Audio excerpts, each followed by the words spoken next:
What's going on, everybody, and welcome back to a brand new episode of Brewing with 50 Bucks. This is the show where we take your favorite commander, we slap on a $50 budget, and not only do we make a deck that is functional, but one that is able to win you the game. My name is Steph, and I'm coming to you from the General Warfare headquarters. I'm super glad you can join us today. As today's video, we're going to be doing something a little different. So normally with Brewing with 50 Bucks, I already have a deck list made, and I already know what I'm going into the video itself, and I have all my assets prepared and everything. This one, we're going to try something a little bit different, especially for the first video that I'm going back onto a regular full-time schedule with YouTube. So with that, what we're doing today is we're going to be having a randomized commander challenge. So with that, we're going to be going on to EDH Rec on here, and we're going to hit this little button right over here that says Random Commander. So with this, our aim with this is that we're going to build a functional deck and one that's able to win you the game with a commander that is less than $10. If it's above $10, we're going to hit the randomize button one more time. And just before I continue, I'm going to let you know right now, it's just this page that I have open and the channel analytics for YouTube. I don't have any other pages open, and I do not have any other commanders or anything else ready on the sidelines. It's just this page that I have open. So without further ado, let's get started and let's hit that first random commander and see what our first pick is. Linvala's Shield of Seagate. Interesting. So let's see what she does. If you have a full party, choose target non-land permanent. Your next attack blocks and activated abilities can't be activated. Sacrifice it. Choose hexproof or indestructible creatures you control gain the ability until end of turn. Okay, so it looks like we're gonna be going full party mechanics. So my thinking is maybe changeling, since that might be the best thing. So let's go into the navigation here and let's select the budget to cheap. So let's see what we got in terms of spells and such. Okay, so no changelings just yet. All right, a lot of different things. So let's see by themes. Let's go by creatures. See if there's any changelings we can add in here. Okay, there's a regular cohort, which is okay, which is good. Okay, so with this, we have our commander, our random commander, which is Linvala's Shield of Seagate. And with this, I'm gonna take some time now, build a deck brew, and then following that, I'll be right back to recording. So give me a little bit. 16 paranoia-filled days later. Yeah, okay. So let's save this. And now we have our 100 cards, and we add a little bit of money to this, so it's now a couple dollars extra, but we're gonna be taking out the cost of the basic lands. So it's about 10 cents per land. So in theory, this should be $1.30 we're taking off and an extra $1.40, so it's $2.70. So removing that, this should be around $51 and $51.31 is going to be how much we need. So there we go. 75 years later. Okay, so after some time of deck testing and just filling out a script for YouTube to do, let's get into it and let's get to the main portion of this video. And so as you saw earlier, today's randomized commander is Linvala's Shield of Seagate. So this is an interesting commander only for the fact that it revolves around a party mechanic. And so, upon further research, there's only been 266 decks created as according to EDH Rec. So this is not a very popular commander by any means, but considering that it's over the 100 deck threshold, it does mean that this is a viable deck for us to make and to win with. And without further ado, and with no more time wasted, let's get into the commander breakdown and the deck strategy for this deck. So Linvala's Shield of Seagate is a 3/3 for 3, so 1 white and blue legendary angel wizard with flying, and the 2 abilities, the first of which being at the beginning of combat on your turn, if you have a full party, which comprises of a wizard, a warrior, a rogue, and a cleric on the field, you could choose target non-land permanent an opponent controls until your next turn. It can't attack or block, and its activated abilities can't be activated. And secondly, you can sacrifice Linvala to choose either hexproof or indestructible, and creatures you control gain that ability until end of turn. So Linvala itself, it being a 3-mana flyer, is really strong at the start, and then once you have all your party members on the field, that's when her first ability turns on, which you can basically just snuff any opponent's big creature from attacking, or any one of their creatures or artifacts or even enchantments. Any non-land permanent that they have, you can just stop them from activating any abilities that they may have. And you can also use Linvala as a sacrifice outlet for herself, just to protect your creatures as well. So our main deck strategy is going to revolve around getting our party online by getting all 4 of our party members on the field. Then we can play some powerful enchantments and then swing big for the win. And as always, we make these decks with a budget of $50 in mind, which includes the price of the commander, which excludes the price of the basic lands, and we also offer a $5 overage compromise. This compromise is in place. Obviously, the deck can be made for $50, but the compromise is available for those who can spare the extra $5 to add to this deck. The deck list will be posted in the show notes down below, and if I can ask of one small favor from you guys, if you like this kind of content and you want to support the channel, please consider liking this video, sharing amongst your family, your friends, and your play groups, subscribing to the channel, and hitting that bell icon to be notified of every future video that comes out of this channel. And if you have done so, thank you very much. So we're going to be taking a look at the standard array of categories for this deck, which comprises of our enchantments, our artifacts, our lands, our instants, our sorceries, and our creatures.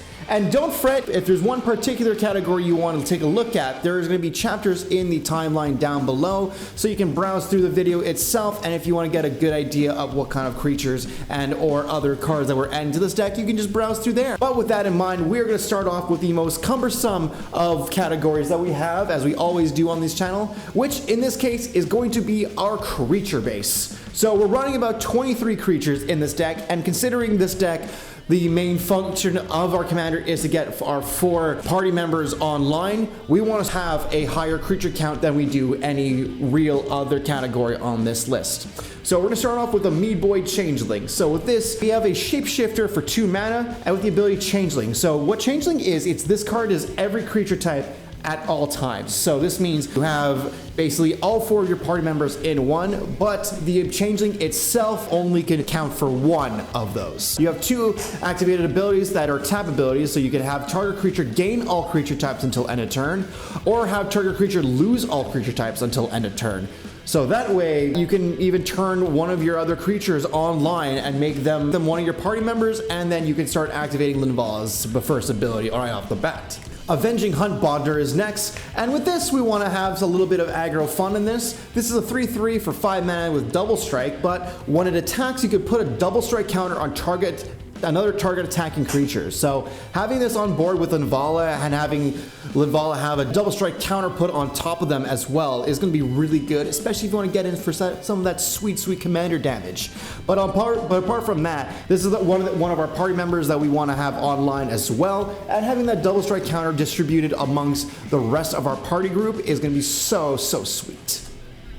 Avian Changeling is next, and this is almost a copy-paste of a Mead Boy Changeling due to the fact that this one has Changing, but it does not have the same abilities. It's a 2/2 for 3 mana with flying as well. So you have evasion from all the land creatures, and you have Changeling, which means this card counts for every creature type at all times. Bishop of Rebirth is next. This is a 3/4 for 5 mana with Vigilance, and when it attacks, you can return target creature card with converted mana cost 3 or less from your graveyard to the battlefield.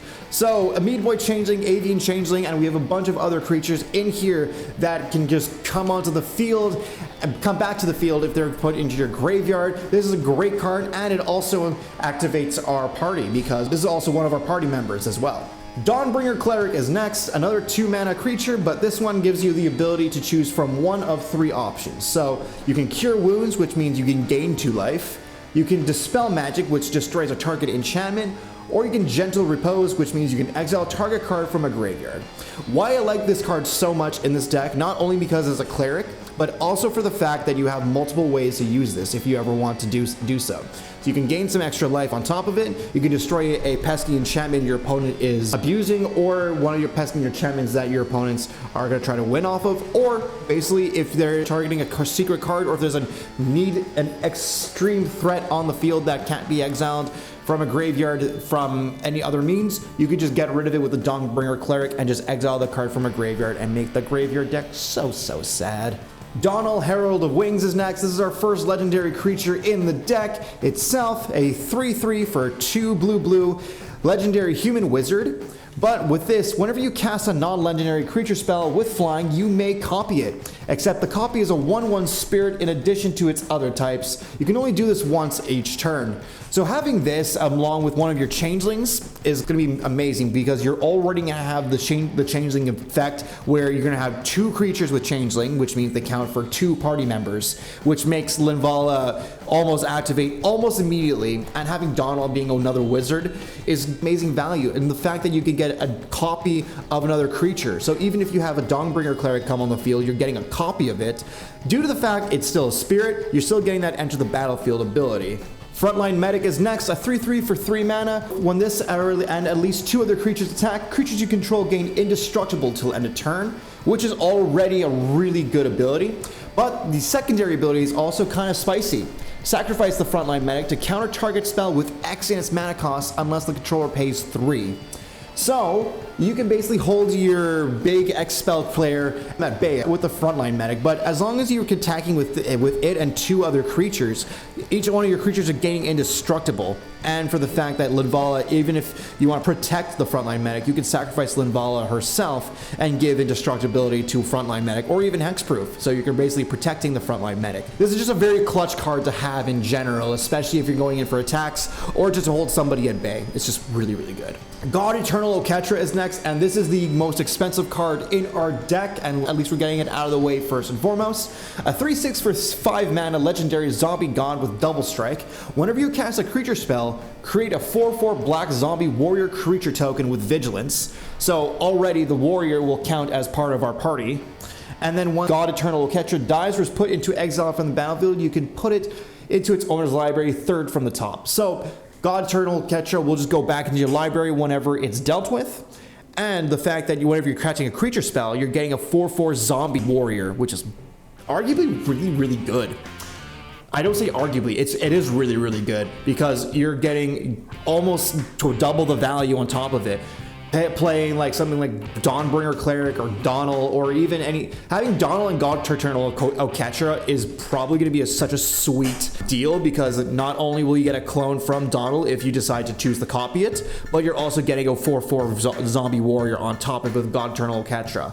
I hold this card in high praise as so much, and I would love to see this go nuts in this kind of deck. Impostor of the Sixth Pride is next. This is one of our cheaper changeling cards for 2 mana. It's a 3/1 with changeling, meaning this will count for one of our party members as well. Irregular Cohort is next, 4 mana for a 2/2 with changeling, and when it enters the battlefield, you create a 2/2 colorless shapeshifter creature token with changeling. Now, if you pair this with Donal, and you'll have 4 creatures, and even with Linvala out, you'll have all the value you need to start activating their first ability to hyper prevent anything from activating or attacking you. Mirror Entity is next, and you can't have a shapeshifter deck and play in white without having Mirror Entity in it. Having this is just phenomenal value, as obviously it has changeling, obviously it's a 1/1 for 3 mana, but the X ability is just important, because until end of turn, creatures you control have base power and toughness XX and gain all creature types.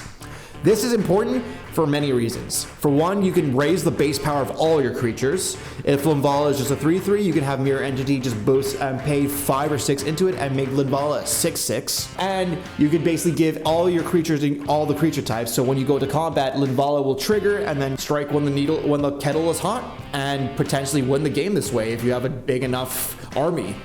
Moth Dust Changeling is next, a 1-mana shapeshifter with changelings. With this, you can tap an untapped creature you control, and the Moth Dust Changeling gains flying until end of turn. It's good for a 1-mana shapeshifter as it gets your party mechanic started immediately, but don't expect to go too full out with this card, especially if you're playing it on the first turn and then you're playing other stuff on top of it. Moth Dust Changeling is just good to get your party started. Nimble Trapfinder is next, a 2-1 for 2 mana, which is a human rogue.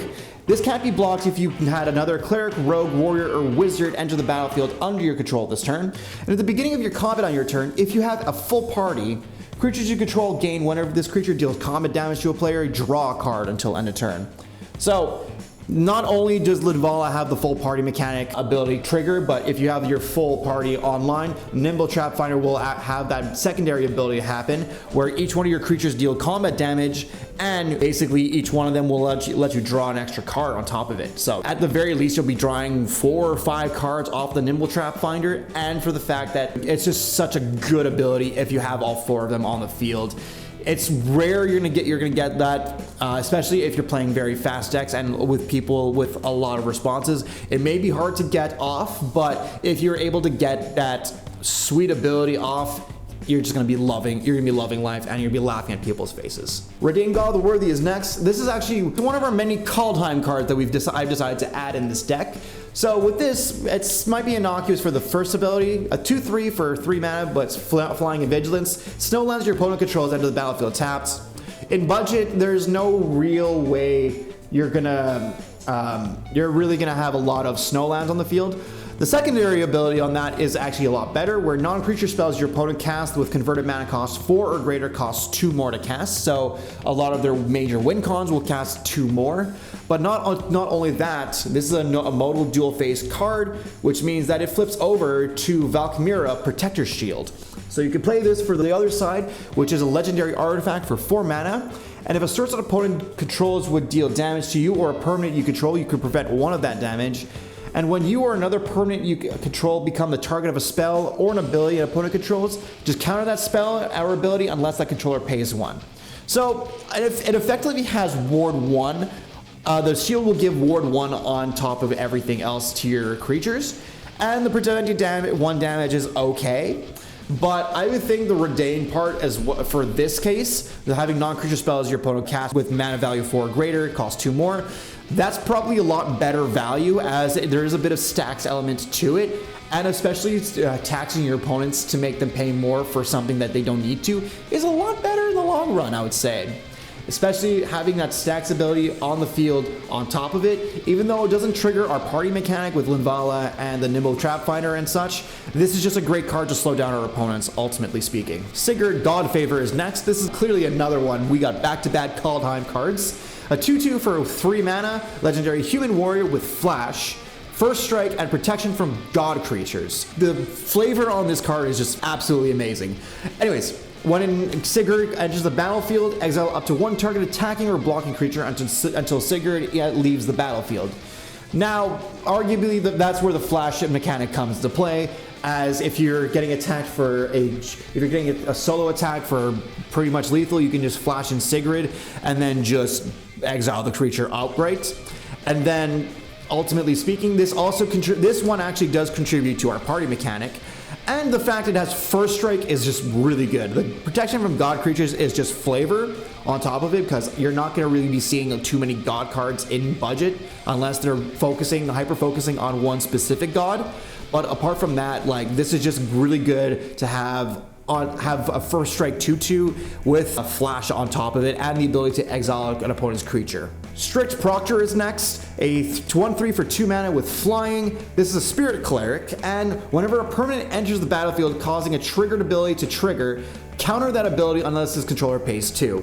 So you may have seen this already in my Hokori Dustdrinker deck, which came out 2 weeks ago. If you haven't seen that video, go click on the top right part of your screen right now to get taken to that video. Just watch it after this one, please.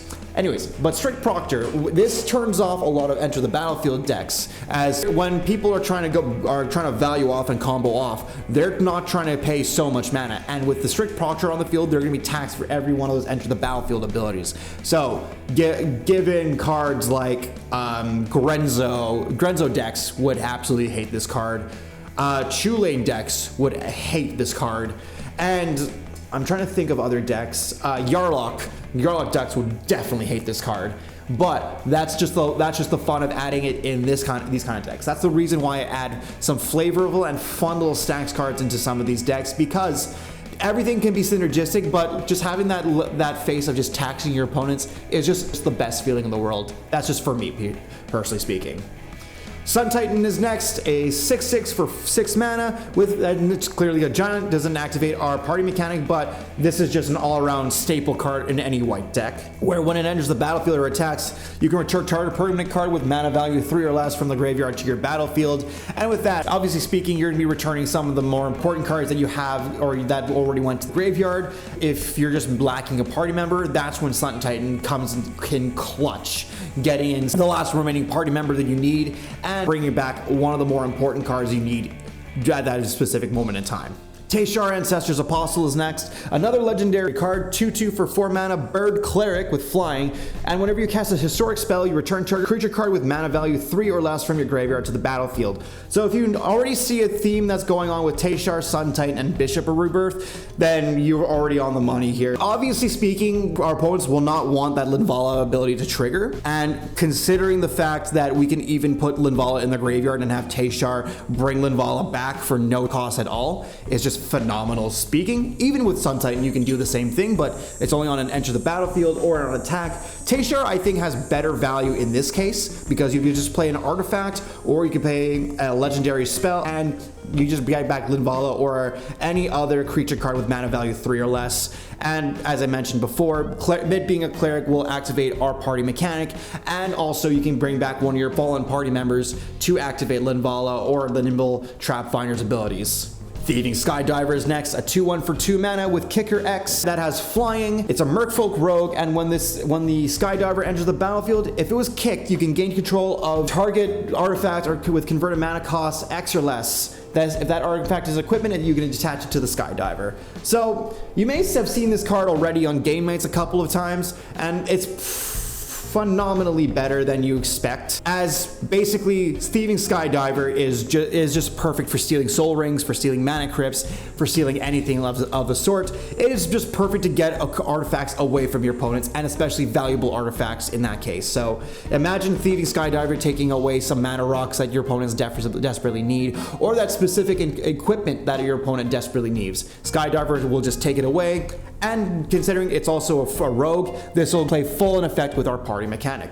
Universal Automaton is next, exactly the same as the Moth does Changeling, a 1 mana shapeshifter creature with Changeling, but it doesn't have that secondary ability, but it's just there to give us that party mechanic and make it go online a lot faster. Unsettled Mariner is next, 2 mana for a 2/2 shapeshifter with Changeling, and when you or a permanent you control becomes the target of a spell or ability an opponent controls, counter that spell or ability unless its controller pays 1.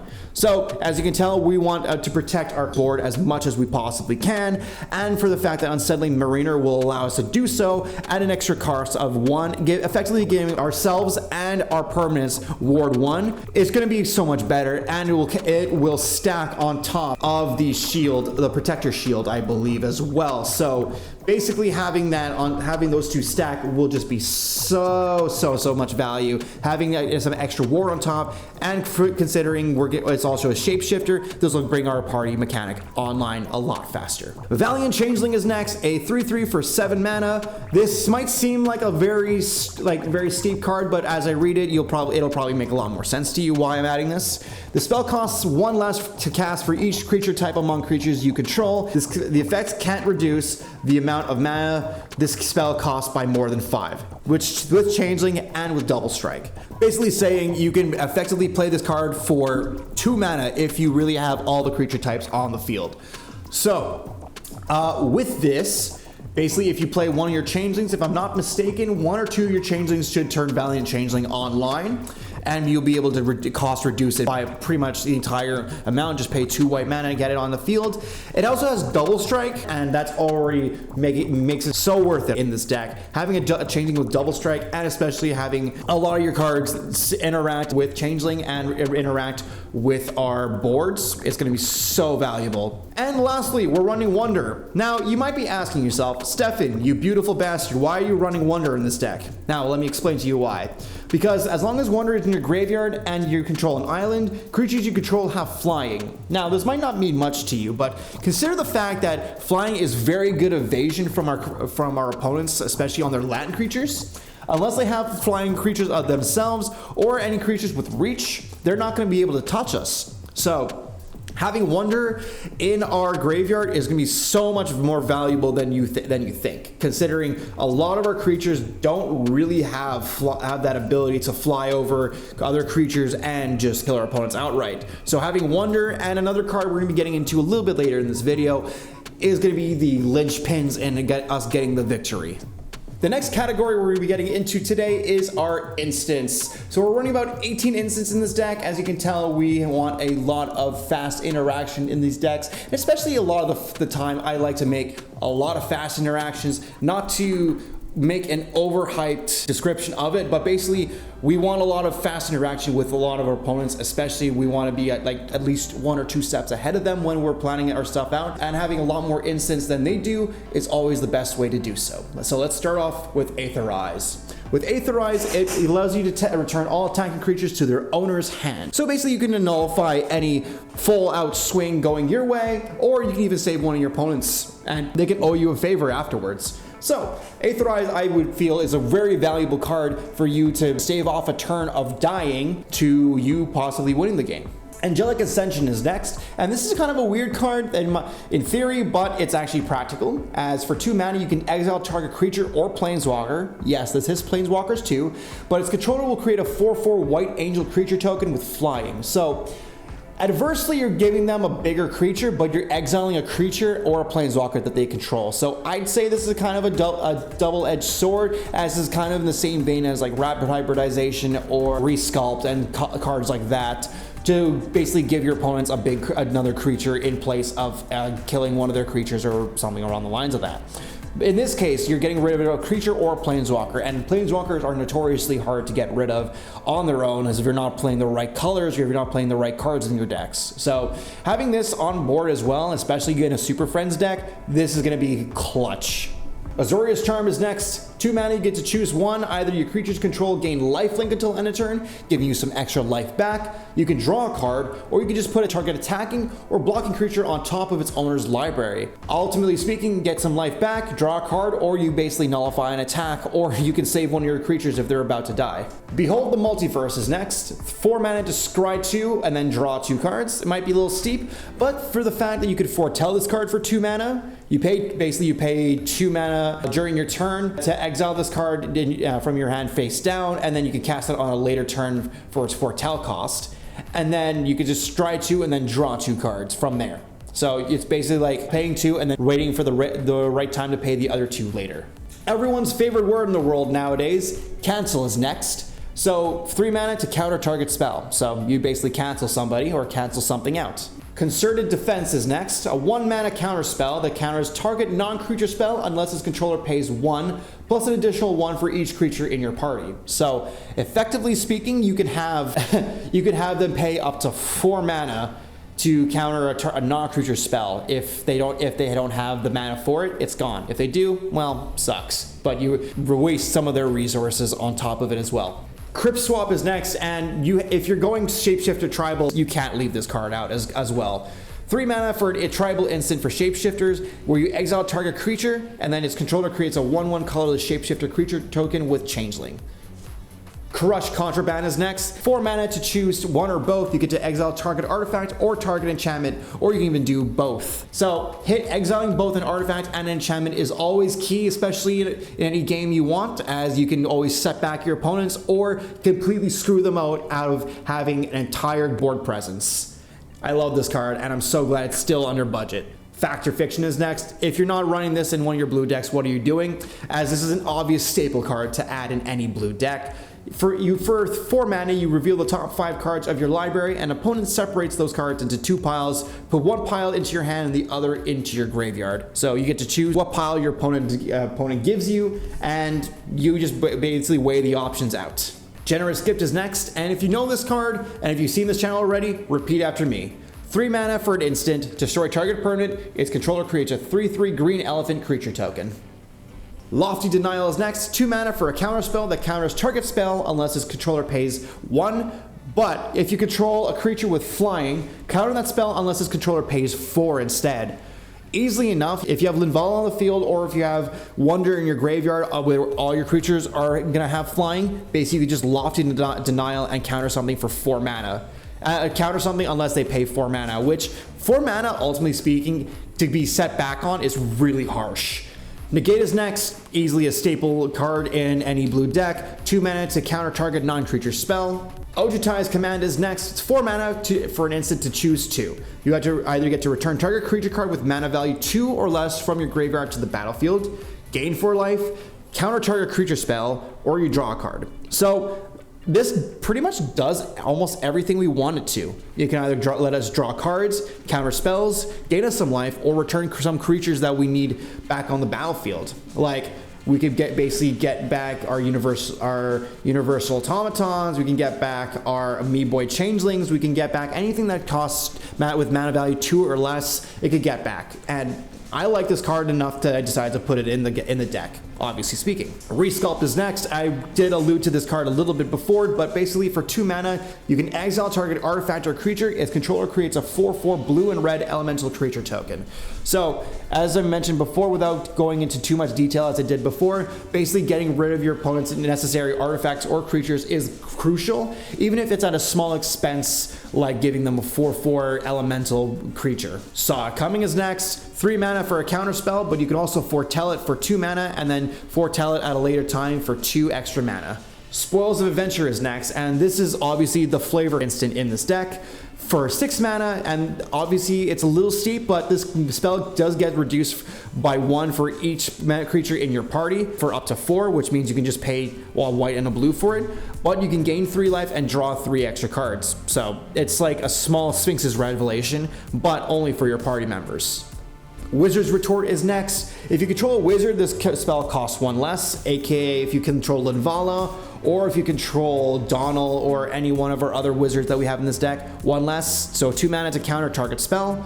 The last of our instance we're going to be talking into is you find the Villain's Lair. This is 3 mana, but you get to choose 1. You can either foil the scheme to counter target spell, or you get to learn the secrets to draw 2 cards and then discard 2 cards. So again, this does quite a bit of what we want to do. We want to make sure our opponents are on their toes, so we want to have a way to counter their spells.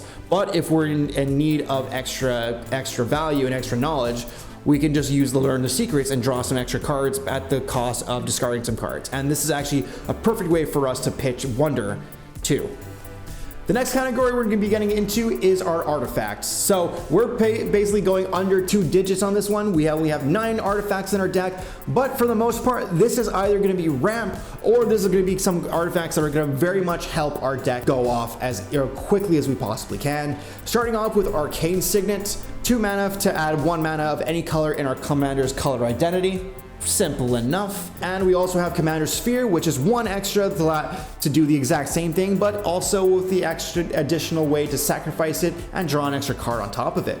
And then on top of that, after that, we have Field Mist Border Post, which is an interesting little mana rock where you can pay 3 mana to have it come into play untapped, or if you're missing the mana, you can just pay 1 and return a basic land you control to its owner's hand rather than pay for the cost, but in that case, it'll enter the battlefield tapped. Or actually, both ways it enters the battlefield tapped. You could just pay 2. You could just pay 1 mana and return a basic instead of this, but it basically taps for both of your colors instead. Mask of Avacyn allows us to pay 3 mana to equip a creature and give it hexproof and an additional +1/+2. So always good to have some extra power and some extra body. Masquerade Nexus is next, and this is where basically our deck just gets turned on immediately. Where creatures you control are every creature type. The same is true for every creature spells you control and creature cards you own that aren't on the battlefield. So every one of our creatures, including the God Eternal Ketra, including Redain, including Sigurd, including Sun Titan even, basically all of them will become changelings. And you can also pay 3 and tap it to create a 2/2 blue shapeshifter creature token with changeling. So if you want a perfect way to start going your party off, this is one of the perfect ways to do so. Skyclave Relic is next, 3 mana with kicker 3. It's also indestructible, so this is effective, and it also taps for 1 mana of any color. It's effectively a Darksteel Ingot, but if you pay the kicker cost when it enters the battlefield, you create 2 tap tokens that are a copy of the Skyclave Relic as well. So if you pay 6 mana on top of, if you pay 6 mana in general, 3 and then the extra 3 on top of it, you basically get 3 Skyclave Relics, but 2 of them are going to come into play tapped. And then when it gets to your turn, they get to untap, and especially the fact they have indestructible gets around a lot of board wipes as well. Stone Speaker Crystal is next. This is one of our newer cards that I thought was amazing, and I actually took out another card for this because this is just amazing value. 4 mana for an artifact that allows you to tap for 2 colorless. But 2, tap it and sacrifice the Stone Speaker Crystal. You exile any number of target players' graveyards, and then draw a card. In any graveyard deck, this is valuable. If anybody is gonna try to retrieve cards from their graveyards or use their graveyards in general to go off, 2 mana, tap it and sacrifice it, get rid of their graveyard, and you get an extra card draw on top of it. This nullifies graveyard decks. This makes graveyard decks so scared of this card. And especially the fact that it allows you to tap for 2 extra colorless mana. It's a mana rock on top of it as an extra scary card. Swiftfoot Boots is next, 2 mana for a great equipment that allows the equipped creature gain hexproof and haste with a equip cost of 1. This is standard in almost every single commander deck. I think every commander product now has either Swiftfoot Boots or Lightning Greaves in the deck itself, if I'm not mistaken. And the last artifact we're going to be running is Wayfarer's Bauble. So with this, fetching is not going to be one of our strong suits.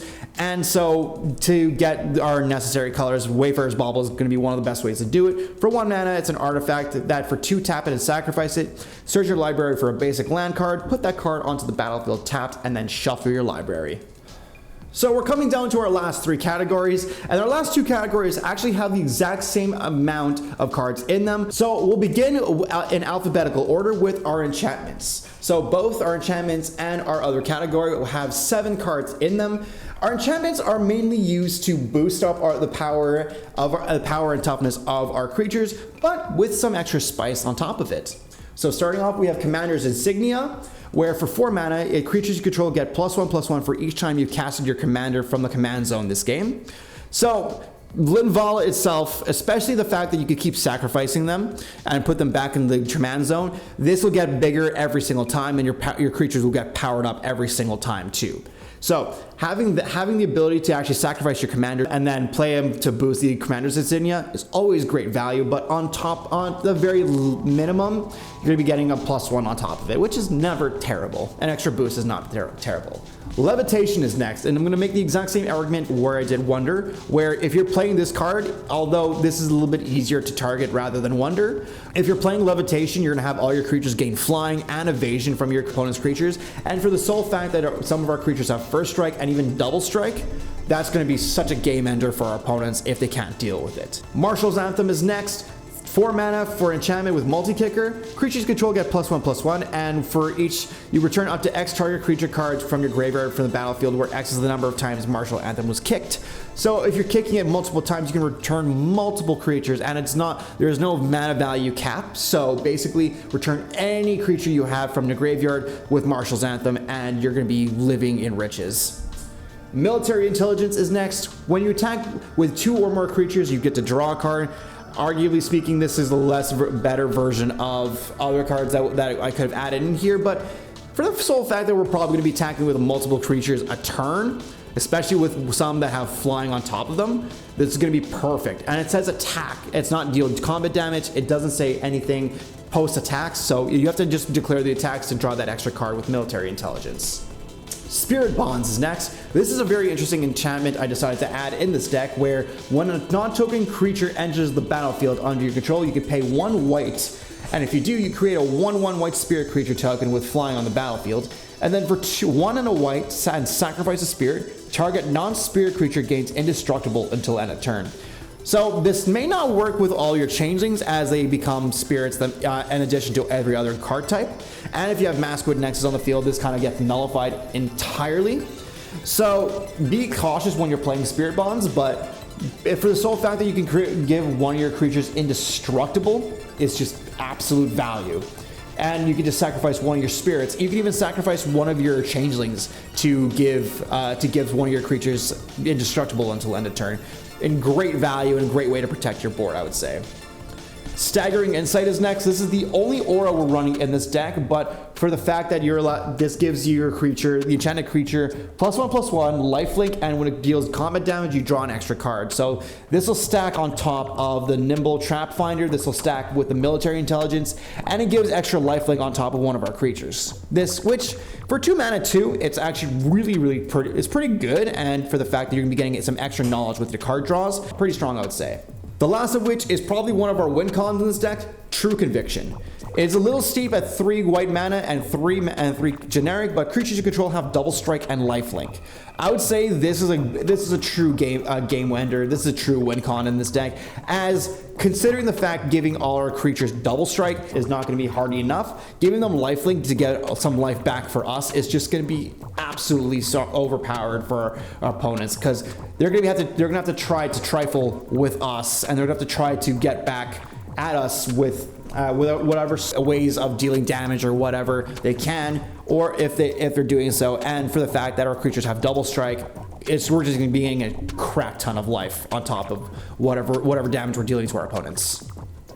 Our penultimate category is our sorcery list. So our sorcery list has one goal in mind, and one goal in mind only. It wants to wipe the board. So we'll start off with Cleansing Nova.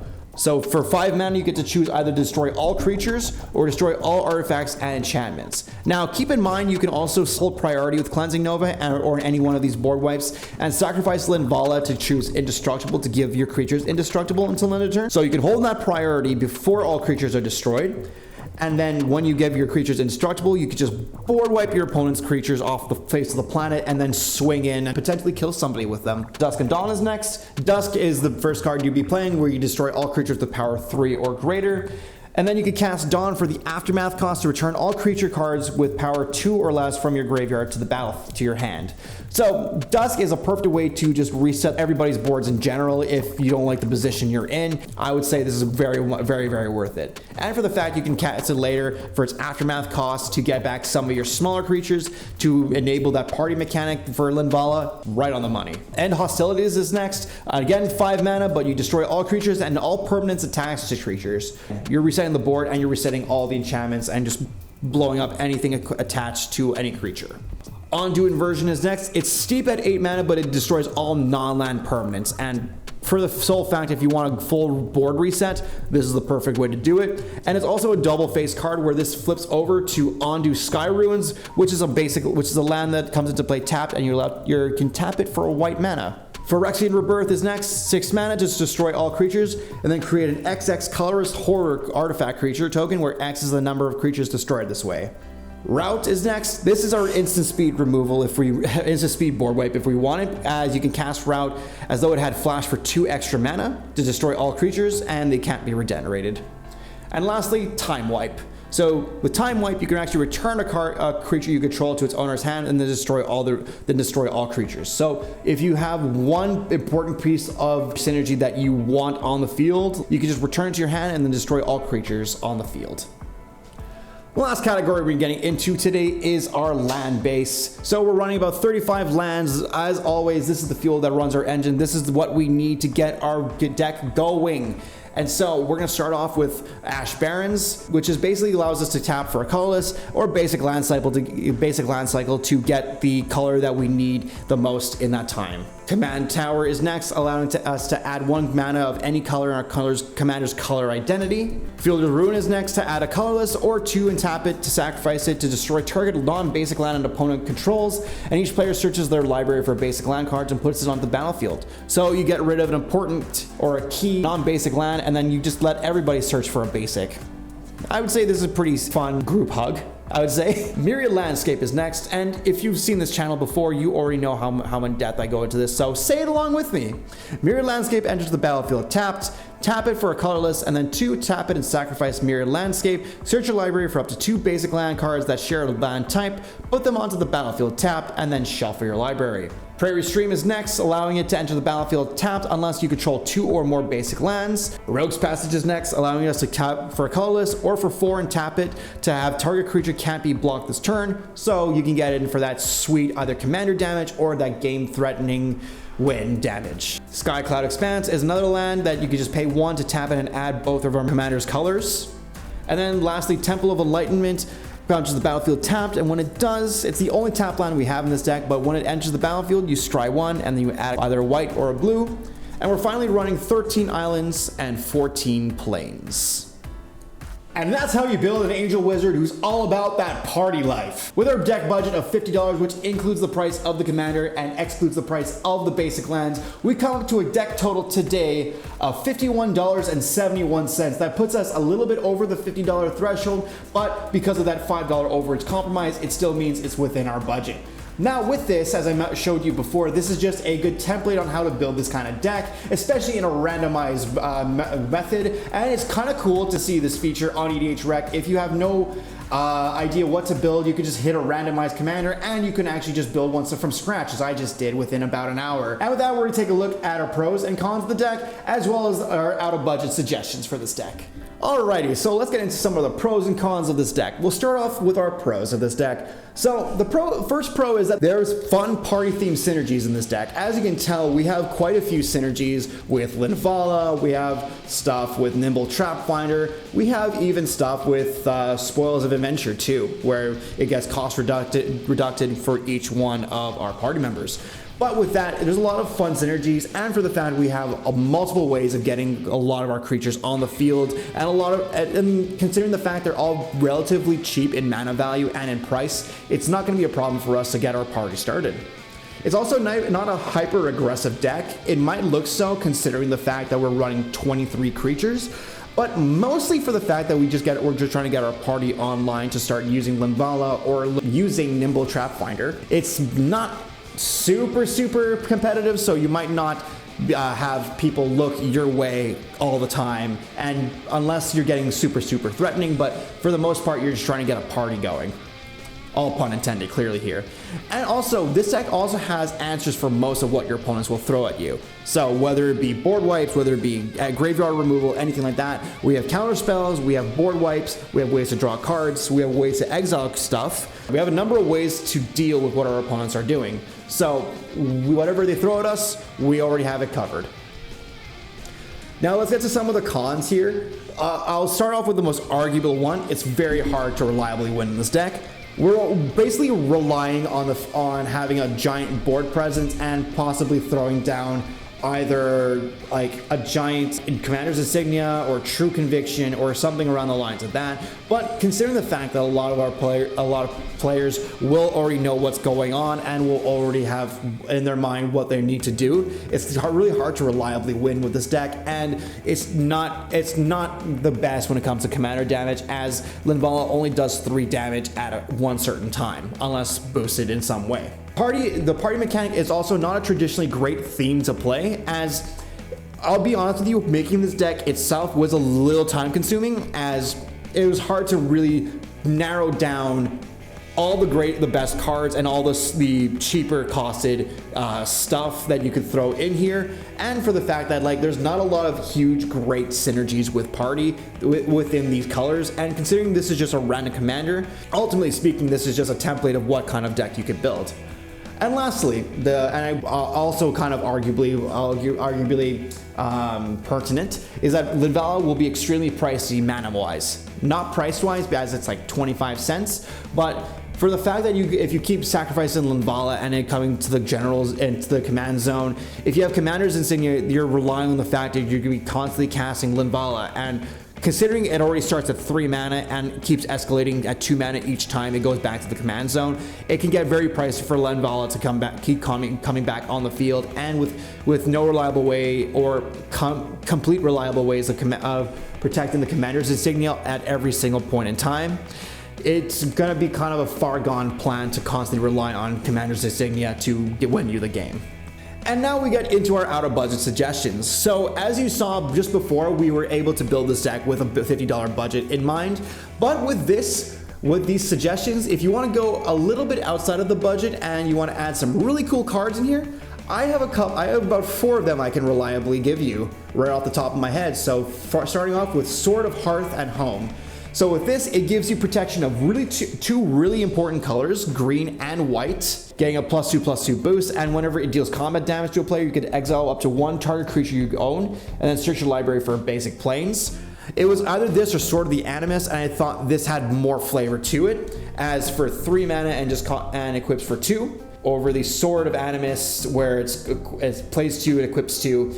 I really feel like Sword of Hearth and Home is probably better since it also gives you that protection on top of it. Next is Deep Gnome Terramancer, and this is also a wizard which will also lend perfectly handy in our party mechanic, but it has a very spicy effect where when 1 or more lands enter the battlefield under an opponent's control without being played, so a la ramping, you can search your library for a plains card and put it onto the battlefield tapped and then shuffle, and you can do this only once each turn, but come on, for the sole fact if you have a green player and on the field, you know they're going to be ramping with like rampant growths and cultivates and such like that. So Deep Gnome Terramancer is perfect, and especially it has flash.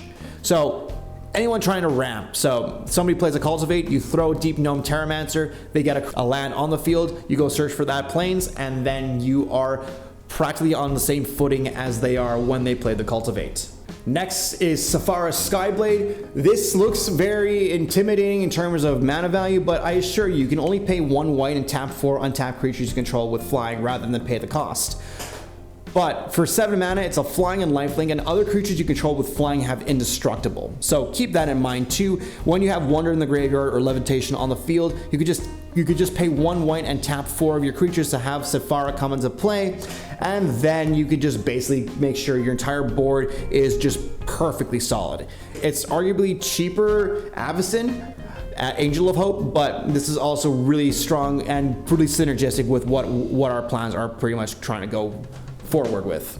Our last suggestion on this, and arguably probably the funniest suggestion I'm going to add in this deck, is Helm of the Host. Yeah, I'm deciding to add Helm of the Host as one of my suggestions for this deck, as you have multiple amounts of ways to copy some of your best creatures. Like you can copy the God Eternal Catcher, you can copy Teshar, Redain, Sigrid, even Donal if you want some extra clones on the field. This is just an importantly and impressively amazing card in your deck, as whenever it comes to combat, you just make a clone copy that's not legendary of those creatures. So having an extra copy of something that comes on the battlefield is just going to be so key to your ability for just your combat step. Not only that, but some extra value on top of everything else. And that's where I'm going to leave it off today, guys. Thank you so much for making it this far in the video. I do truly appreciate it, first and foremost. And I'm going to leave it off to you guys. So I want to know from you guys, what do you guys think of this concept of just building random commanders from scratch for the videos? What do you guys think of Linvala, this apparently Dark Horse commander? And are there any cards I've missed out on in this deck list? Just feel free to comment them in the comment section down below. And if you like this kind of content, if you want to support the channel, just by all means, just hit that like button, because that's going to help me out a little bit. Share it amongst your friends and hit that like button, share it amongst your family, your friends, and your play groups. Subscribe to the channel and hit that bell icon to be notified of every single video that comes out of this channel. So with that, and if you want to follow me on any further platforms, you can follow me on my social medias. I have my Instagram, my Twitter, and my Facebook accounts. I am very active on all mediums, so if you have any suggestions for any future deck, or if any future deck ideas, or any future video ideas, whether it just be a discussion video, a gameplay video, or just another idea for a deck tech like this, or even just another randomized commander deck tech, please let me know in either the comments or in my social medias down below, and I'll be more than happy to respond back to you guys. And lastly, before I go, I want to let you guys know that today marks the first week in which I'm going to start posting on a weekly basis. So you're going to see new videos every Friday from going forward, and if there's any changes to the schedule, I will let you know at least 2 weeks in advance. But with that being said, I want to thank you guys one last time for watching this video, as I mentioned before, truly appreciate it. And with that, I'll leave you off here today, guys. Thank you so much. Enjoy your weekend. I'll see you guys next Friday. And until then, cheers, everybody.